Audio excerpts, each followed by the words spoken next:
ಮಂಡ್ಯ ತಾಲೂಕಿನ ಗೆಜ್ಜಲಗೆರೆ ಗ್ರಾಮದಲ್ಲಿ ಉಂಟಾದ ತೀವ್ರ ಕುಡಿಯುವ ನೀರಿನ ಸಮಸ್ಯೆ ಪರಿಹರಿಸಲು ಟ್ಯಾಂಕರ್ ಮೂಲಕ ನೀರು ಪೂರೈಕೆ ವ್ಯವಸ್ಥೆ ಮಾಡಲಾಗಿದೆ.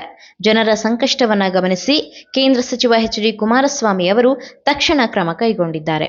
ಗ್ರಾಮದಲ್ಲಿ ನೀರಿನ ಕೊರತೆ ಹೆಚ್ಚಾಗಿ ಜನಜೀವನ ಅಸ್ತವ್ಯಸ್ತವಾಗಿದ್ದ ಹಿನ್ನೆಲೆಯಲ್ಲಿ ಸ್ಥಳೀಯರು ಹಲವು ದಿನಗಳಿಂದ ಸಮಸ್ಯೆ ಪರಿಹಾರಕ್ಕೆ ಆಗ್ರಹಿಸುತ್ತಿದ್ದರು.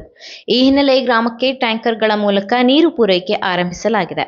ಕುಡಿಯುವ ನೀರಿನ ಸಮಸ್ಯೆ ತೀವ್ರವಾಗಿದ್ದರಿಂದ ಜನರು ಸರ್ಕಾರದ ಗಮನ ಸೆಳೆಯುವಂತೆ ಪ್ರತಿಭಟನೆಗೂ ಮುಂದಾಗಿದ್ದರು. ಈ ಸಂದರ್ಭದಲ್ಲಿ ಕುಮಾರಸ್ವಾಮಿ ಅವರು ಗ್ರಾಮಸ್ಥರೊಂದಿಗೆ ಸಂಪರ್ಕದಲ್ಲಿದ್ದು ತಾತ್ಕಾಲಿಕ ಪರಿಹಾರವಾಗಿ ಟ್ಯಾಂಕರ್ ವ್ಯವಸ್ಥೆ ಕಲ್ಪಿಸಿದ್ದಾರೆ. ಈ ನಡುವೆ ಗ್ರಾಮಸ್ಥರು ಶಾಶ್ವತ ನೀರಿನ ಯೋಜನೆ ಬೇಕೆಂದು ಆಗ್ರಹಿಸಿದ್ದಾರೆ. ನೀರಿನ ಮೂಲಭೂತ ಸಮಸ್ಯೆಗೆ ದೀರ್ಘಕಾಲೀನ ಪರಿಹಾರ ಅಗತ್ಯವಿದೆ ಎಂದು ಅವರು ತಿಳಿಸಿದ್ದಾರೆ.